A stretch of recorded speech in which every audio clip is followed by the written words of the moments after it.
Going on, Russell Wayne and the Main Event 365 Network. This is Jason Kabenda from the Detroit Lions, here to give y'all a shout out, man. We appreciate all the support, man. I know you guys are big fans. Know that you guys are rooting for us to take the North this year, and we're going to do just that, man. Appreciate you guys so much. Just want to give y'all a shout out. You have a great day.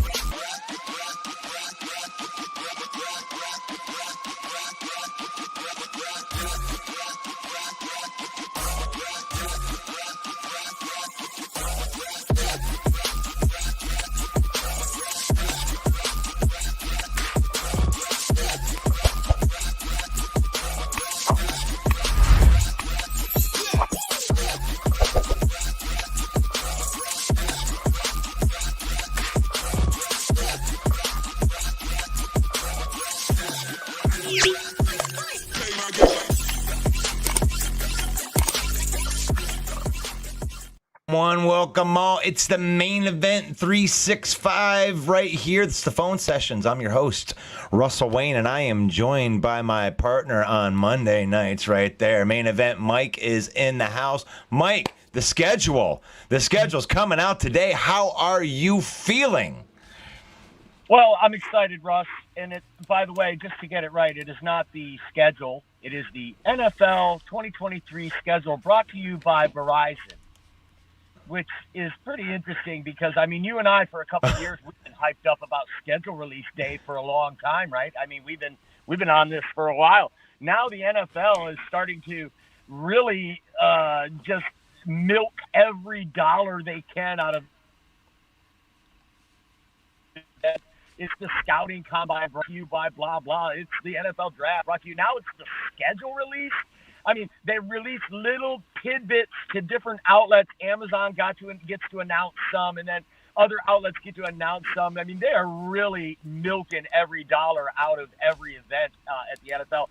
And the schedule release, yes, I'm so excited because we've known who the opponents are, but I think it's crucial on how those opponents fall in your schedule.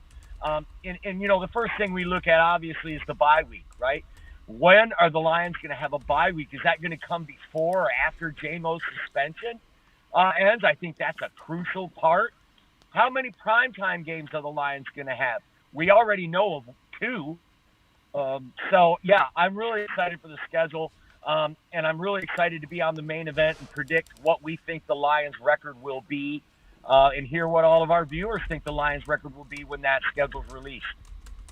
Yeah, so there's some rumors that are out there that the Lions may be traveling to Kansas City week 1. I'm just been dying to get your thoughts on the possibility of facing Kansas City in Kansas City week 1, Super Bowl champs. Well, that's actually official, Russ. It's been officially released that and the NFL has a long-standing tradition of letting the Super Bowl champions host the first game, the inaugural game, which usually comes on a Thursday before the regular season. So we know that game will be September the 7th in Kansas City against the defending Super Bowl champions. Play on a Thursday night. That's one of the primetime games, with Thanksgiving being the other, and that's what we know for sure now. So we'll find out tonight if there's any other primetime games. But I love the fact that we're playing Kansas City in Week 1 on the road. I know a lot of people have some trepidation about it, but I think it's a great thing, Russ. What do you think?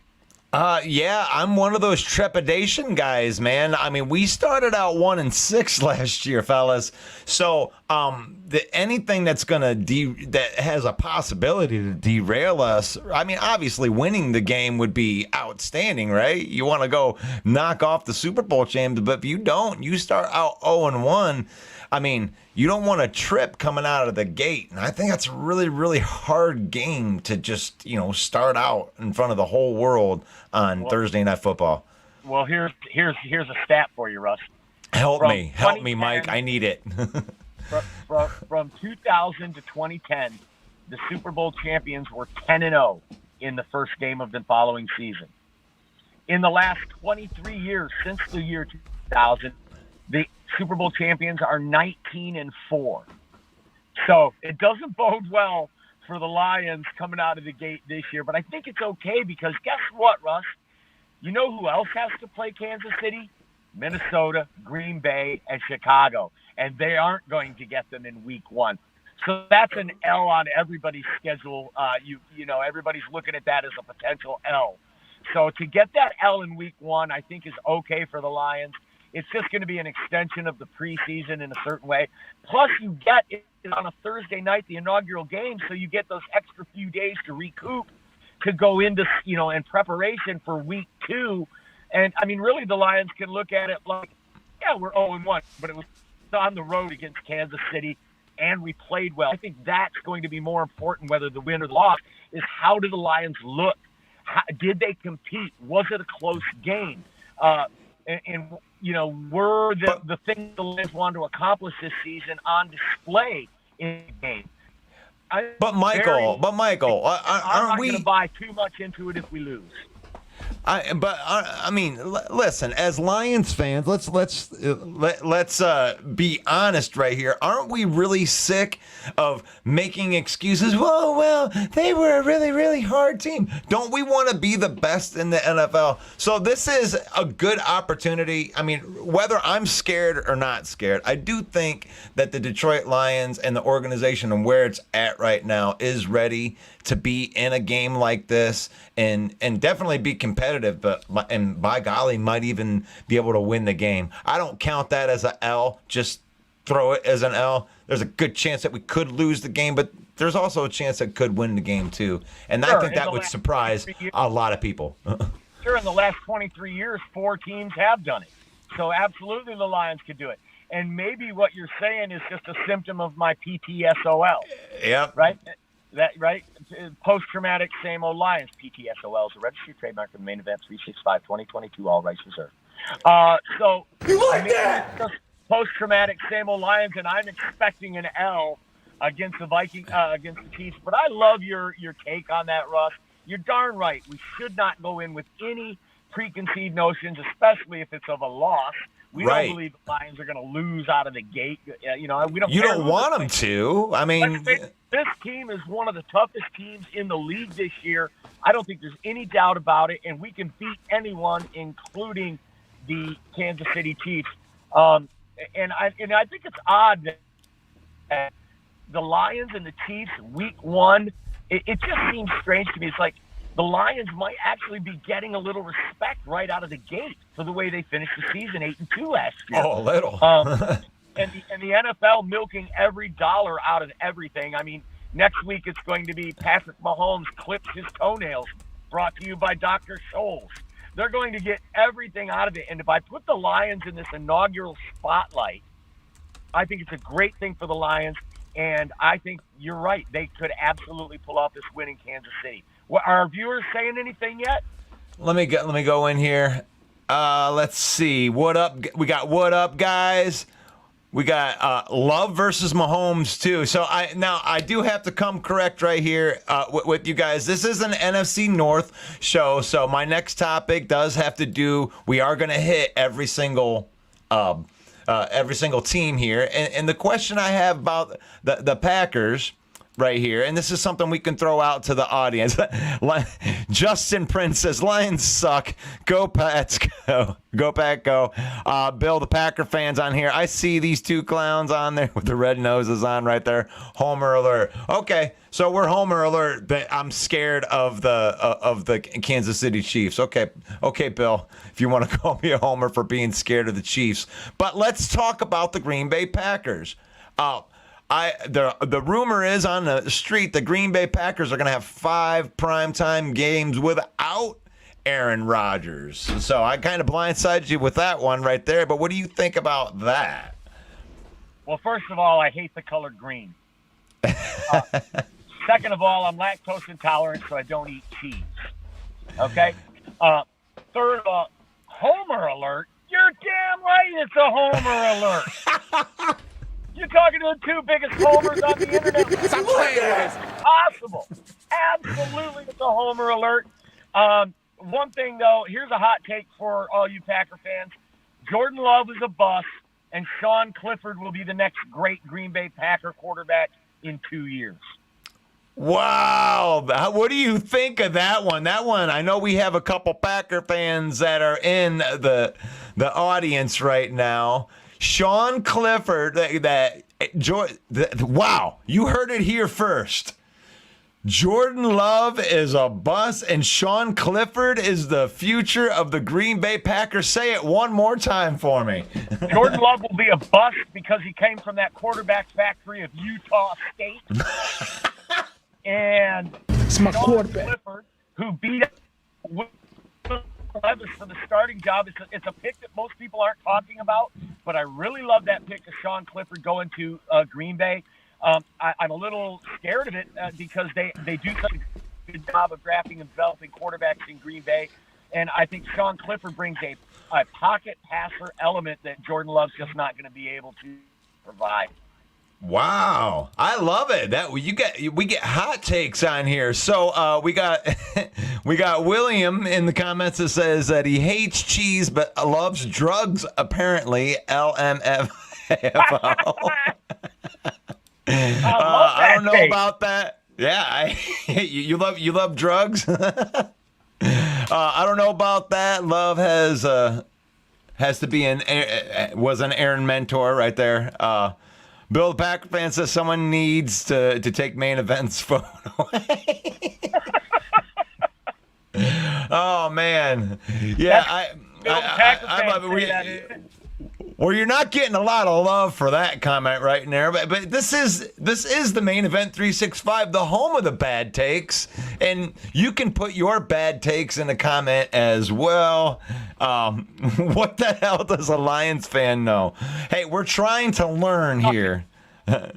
Van Ness. What does this Lions fan know? He knows nothing because he's a Lions fan. The only thing we know educate us. And I know losers when I spot one like Jordan Love. This guy, I don't think this kid's going to be everything they think he's going to be. If he was, they wouldn't have shorted his contract the way they did. You know, Bill and I actually had a pretty good conversation off the air about that very thing that you were talking about right there on how that contract it had worked. It does. It's kind of like a meet you halfway kind of thing with Jordan Love, right? They didn't want to pay. If they would have just picked up the 5th-year option, I mean, I could see, the world kind of being like, oh man, that's kind of a lot of money to pay on a guy that's never played. You don't know anything about him. But with them extending him and only guaranteeing 13.5 and putting the other stuff in the way of bonus, it's actually a pretty savvy move by Gutekunst. It's hard to admit, but it's a pretty savvy move. What do you think about that? I think it's Gutekunst. Gutekunst. Gutekunst. Okay. Yeah, a savvy move by Gutekunst to short the guy that everybody's touting as the next great Green Bay quarterback. Look, it's my job to trash the Green Bay Packers, okay? This is a jobby, not a hobby. So if you Packer fans don't like it, you can come on Monday night and put your beef out, and we can have it out.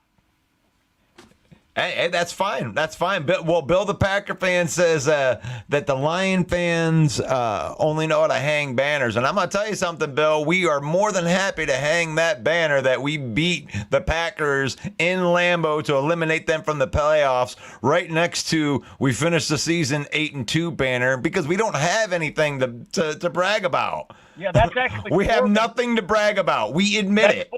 That's 4 banners, Russ. We had a winning record. Oh, we knocked the Packers out of the playoffs.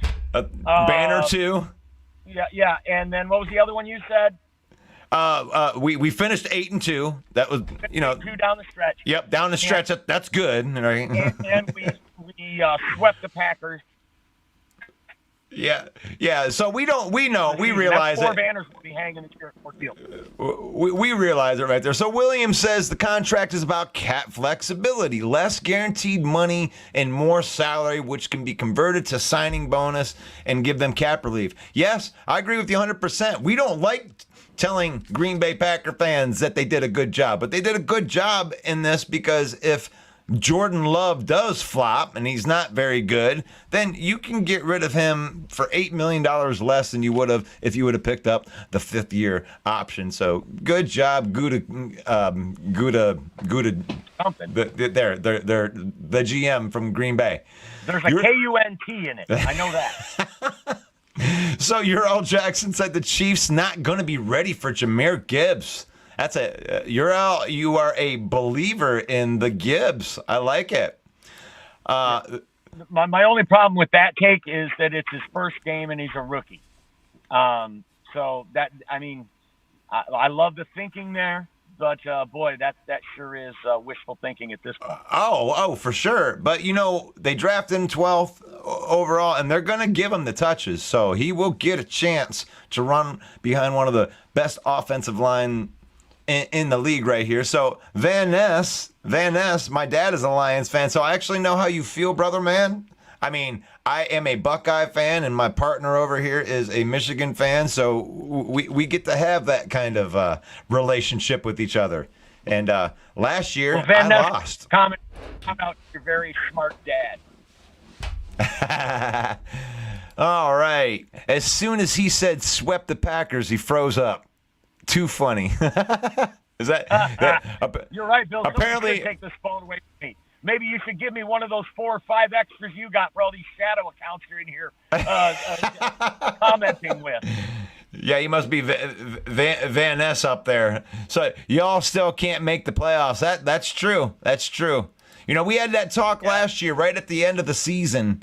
And I was talking about how the momentum of us winning the last game would have been more than if we would have went into the playoffs and lost the first game in the playoffs because we won our last game. So there's a weird sense of security for Lions fans, and it's kind of scary because I don't like I said, it's PTSOL.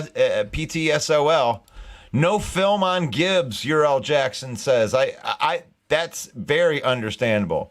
They're going to probably use him in a lot of the spots that they were going to use Jameson Williams with a lot of them and around sweeps and stuff like that. So, right. And Van Ness says that he's smarter than his dad.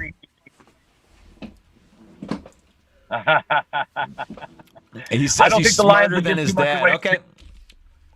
Because of that, what our viewer just said there, not a lot of tape on Gibbs. I don't think you're going to see the whole thing in preseason because they're going to want that element of surprise.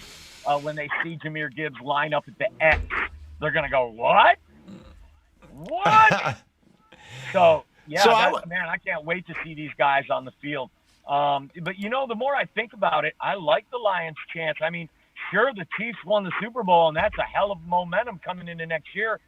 But the Lions had a lot of momentum coming out of the year, too. So I think the preseason and all this leading up to September 7th is going to really give us a for the Chiefs Lions.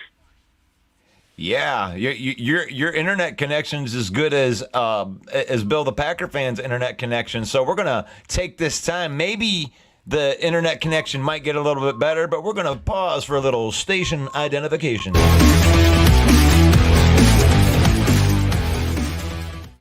And that's just make sure that you follow that page. Make sure that you subscribe to that YouTube channel, just because it's free. And share this. Share this. Are you out? Russ, are you saying that my connection is bad and I'm coming in and out? You are coming in and out all over the place. It's fun. Oh, well, we don't want that. I'm going to sign off then, because I want to rip the Packers in real time without any distractions. So maybe Monday night we can get that done. Well, tell them about Monday night before you leave and see if we can get one more good thing.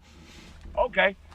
Monday night at 6:30 p.m. Eastern Time, it's you and I and our friends. We talk about Lions, in-depth analysis, football talk about the Detroit Lions. And at 7 p.m., it's the NFC North Open Mic, where we allow all 4 teams' fan bases in, and we talk about each team and the upcoming season, and we also do a little trash talking.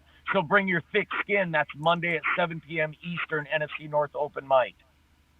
Awesome. Well, Mike, thanks for being on again, and we always enjoy having you on here on the phone sessions. Blow, pack, blow.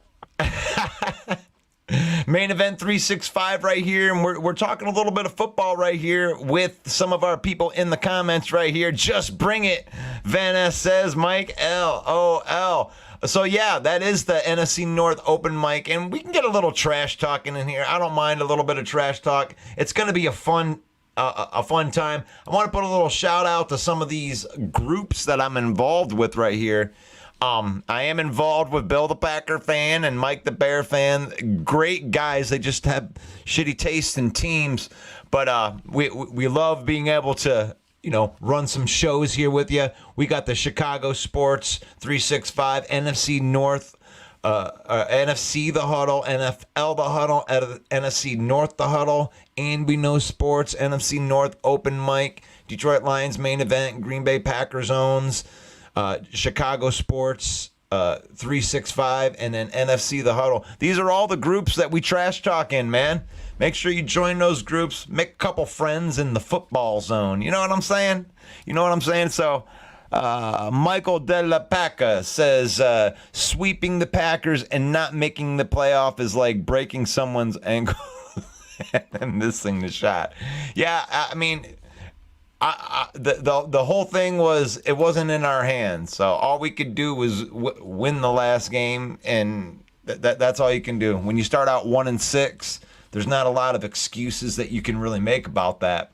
One of the things that I wanted to bring up, since this isn't just about the Detroit Lions or the Green Bay Packers, let's talk a little bit about Micah Parsons came out, and he was an endorser of Justin Fields. And frankly, Micah Parsons is getting pretty sick and tired of everybody making fun of Justin Fields. So I wanted to what's the deal with this? Micah Parsons loving to use some of that Twitter and get his name out there. He's out there. He's defending Justin Fields. Is this something that the rest of the North should be worried about? Are there any Bear fans that are out there? So let me Micah Parsons endorsing Justin Fields. You heard it here, like third or fourth. We definitely didn't break it. So Micah Parsons endorsing. I can't spell Justin Fields, because I want to put it up here on the big screen right there, just in text, so you could. So Justin Fields, the biggest knock on him is he can't throw the football, right? But he did rush for over 1,000 yards last year. And I know they get made fun of him because he's a running back, but they brought in Nate Davis. They also drafted a left tackle in the first round of the draft, and they got him a couple playmakers. Now, DJ Moore might not be the best wide receiver in the league, but he may be a good wide receiver for Justin Fields, because if DJ Moore has done something in his career, it's been, working with some subpar quarterback, and Sam Darnold, the corpse of Cam Newton and PJ Walker, and the okay quarterbacks, but DJ Moore is just one of those guys that just seems like he finds a way to get open, and he could be Justin Fields' best friend. And mixed with that running ability, is this a year that Justin Fields might be able to break out? Micah Parsons seems to think so, but William seems to think that Parsons must be concussed. Pretty impressive in the offseason, LOL. So, does this, and Van Ness says, does this mean Fields will become a Cowboy? There's an interesting take right there. Man, would Justin Fields become a Cowboy? Man, if he doesn't play very well this year,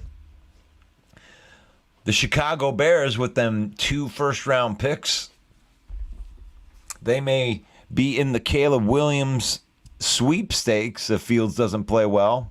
So Ryan Poles for the Chicago Bears, I think, has done a pretty decent job at building a roster that had nothing. So there's me as a Lions fan giving some more credit to the enemy. I hope that helps on the homer take right there. So since nobody really wants to comment on Justin Fields and the Doll Bears, and they're in witness protection, don't want to come out and represent themselves, they must be scared that Fields won't be any good. So we'll move on to Dalvin Cook, right? So I wanted to bring something up from the Vikings, and if you're a Vikings fan, I'm really, really sorry, because I've been a Lions fan my whole life, and it hasn't been that good. And I know what the Vikings are about ready to go through, because they can't pay their players.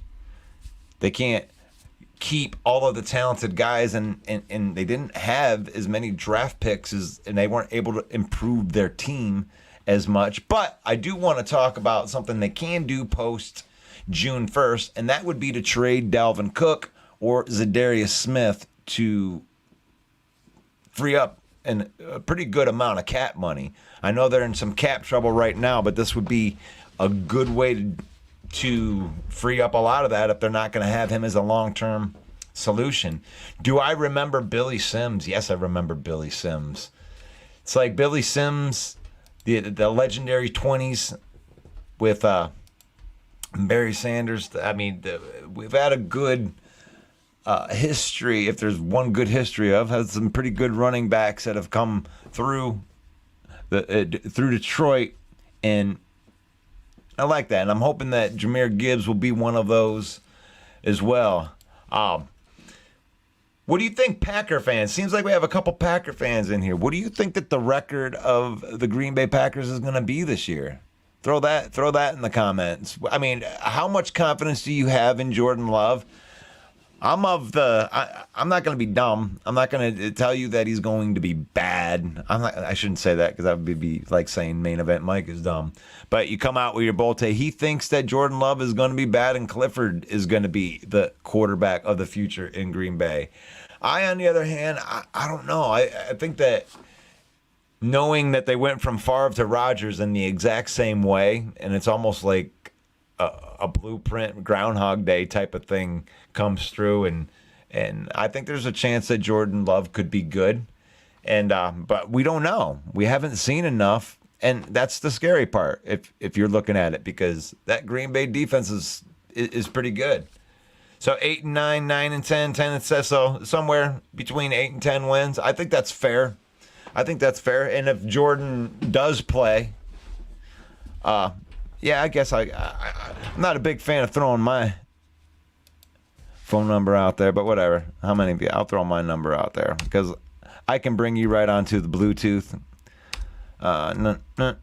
There. I'll throw that in there for you. You call. Give me a call if you want to. You want to talk some football? Come on in, and I really do want to hit this Dalvin Cook. I like the idea of this. They can get some good value out of Dalvin Cook. The guy is still one of the top 5 running backs in the league. I mean, and that's probably about the worst that you could say, is that he's a top 5 running back in the league. And then you got Zadarius Smith. These guys are eating up an awful lot of money. Oh, you like that? I don't want to get hit with the copyright right there. So hold on 1 second. All right, this is Russ, and you are on Phone Sessions. How are you doing? What's going on? I've been trying to call in for a few days, but you guys are usually on while I'm at work. Right. I hear you. Actually, that's kind of why I started doing these things in the morning, because a lot of people actually call me from work because whatever they're doing, I don't know if they're going to get in trouble for talking to me or whatever, but it seems like when people can call in, it's a little bit better. So, I appreciate that. Yeah. So, who am I talking to? This is William. Okay, this is William. Most Okay. people call me Bill, but Okay, Bill. So I know Bill the Packer fan. Do you know Bill the Packer fan? I mean, yeah, through YouTube, but I'm also Bill the Packer fan. Right. I guess you would be Bill the Packer fan too. So, so you think that I got your comment right here that says that I think that the Packers and the Lions both make the playoffs. Who wins the division is a toss-up. So, where's your confidence come from with the Packers? Walk me through that. Well, I got to backtrack to last year. I'm not a fan of Aaron Rodgers. I think he's been holding this team back for years, despite his MVP awards and whatnot. But when Matt LaFleur was hired, he was trying to bring in the Shanahan-style offense, and Rodgers has been fighting it every step of the way. Right. And now he's gone, and I think Love has been trained to be that quarterback. So this team's finally going to be able to take off. No more, walking on eggshells, trying not to piss off the fucking crybaby. Excuse me. Yeah.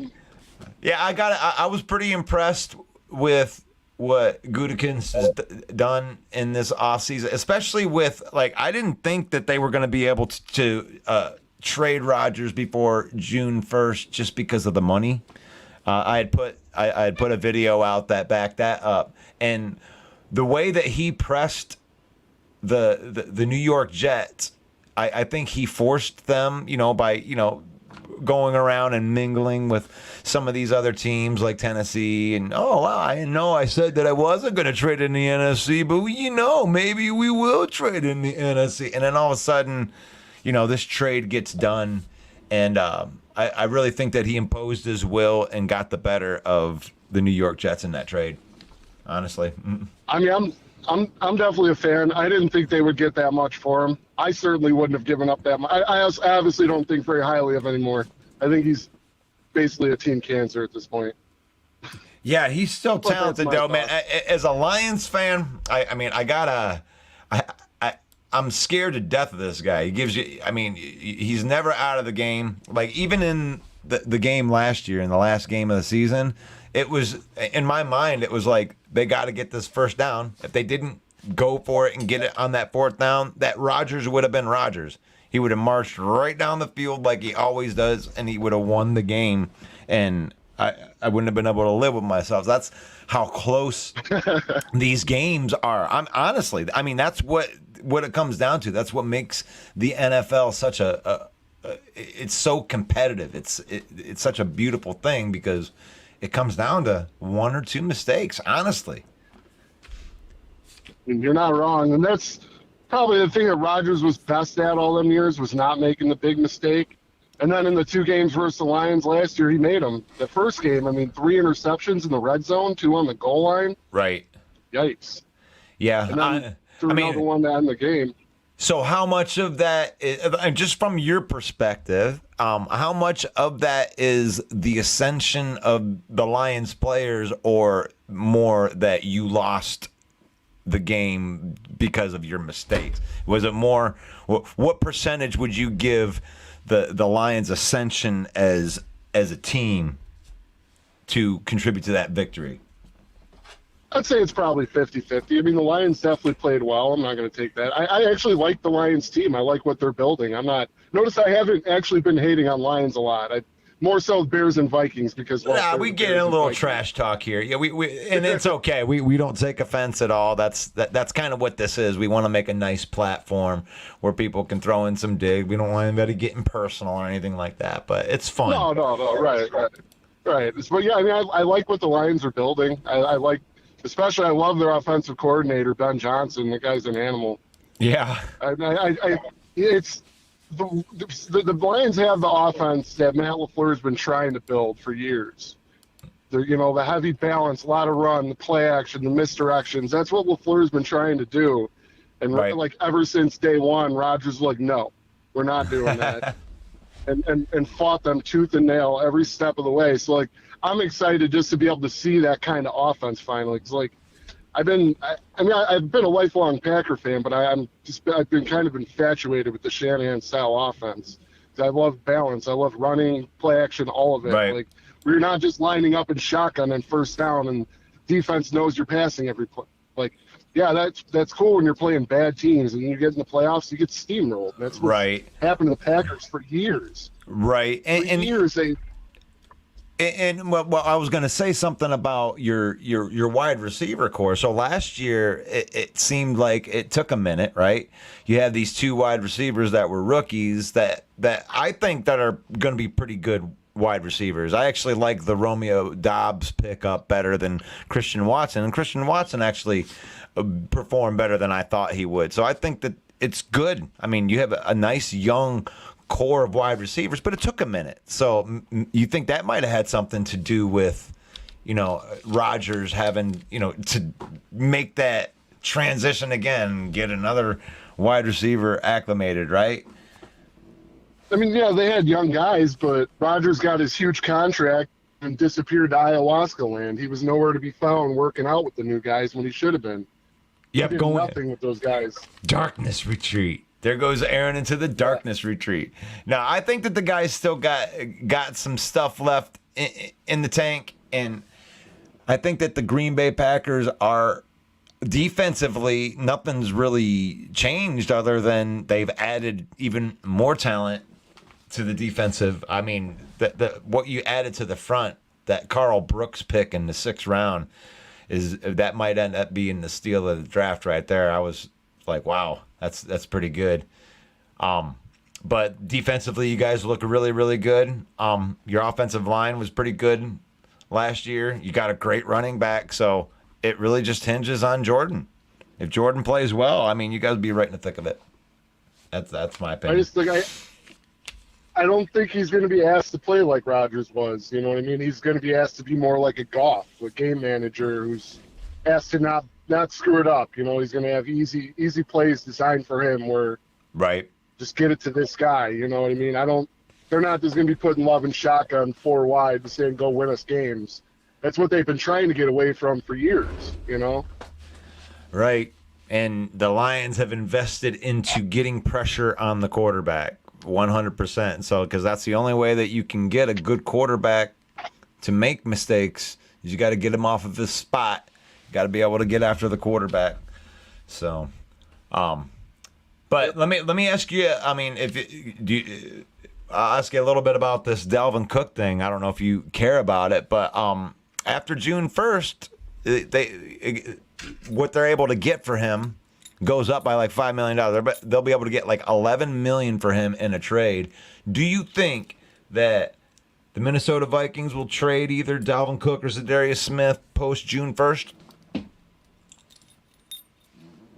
It's possible. I think they would be stupid to, but I mean, I see it both ways. If they're, they're just trying to get something for these guys before they fall off, I get it. But Dalvin's $11 million. That's a significant chunk, and not even the top players are making that much money, and they really devalued that position this year when it came. That's what Aaron Jones is making that much. Yeah, so there's like have Dalvin Cook and Aaron Jones. You would? To be honest, probably. Yeah. Dalvin Cook's a freak. Yeah, he is. He is, and they can probably get pretty good capital for him. I would think they'd be able to get a 2nd, 3rd round pick, even with the big contract going with it. I I would say that one of our people on the show, Greg Rice, West Coast Stat Master, has a video out that says that he thinks that Dalvin Cook is going to be going to Miami, is where they would trade, because he would be a great fixture in that offense and make them very dangerous. And maybe their missing piece, you know what I'm saying? Yeah, that's kind of scary. Yeah, isn't it? Isn't it? But it's been great talking to you. I'm not used to the phone call thing right here. We got Van Ness in here. Wait. I think that Toure is a good wide receiver. Okay, he needs more playing time. Too.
I got kicked off my own stream. You see that? I can't believe that you guys are still here. That's crazy. Here we go. Right there. So I was talking to William. Bill, I know a Bill the Packer fan, and then I was just talking to another Bill the Packer fan. I'm beginning to think that all Packer fans are named Bill. I think Van Ness, I think that your name's Bill too. I'm just thinking. I don't know. But no, Dalvin Cook, that's an interesting topic right there. But the NFL schedule is coming out today, and the Detroit Lions are going to play the Kansas City Chiefs in week number 1. Is that a guaranteed L for the Lions, or can the Lions stand up to this team? I don't know. I'm pretty scared. For a team that has not gotten off to a good start in the last couple years. I was hoping that we were going to play a team that wasn't the Super Bowl champions in the first week, but there you go. I would think that if you have a chance to do it, you'd do it early, right? Catch people off guard and all that stuff. But man, I think I've covered everything right here. You know what? I may try to pose a couple of these questions. Pause for a little station identification right here. There you go.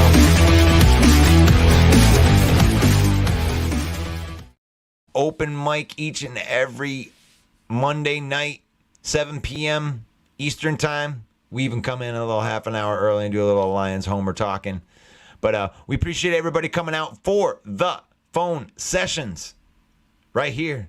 Main event. Don't forget to go like the page, follow the page, subscribe to the YouTube channel because it's free. Share this content because it helps us reach more people. And if you know a football fan that just loves to talk some football, this is the space to do it. Don't expect intelligent takes because this is the main event, the home of the bad takes, and we will see you guys tomorrow. One Pride.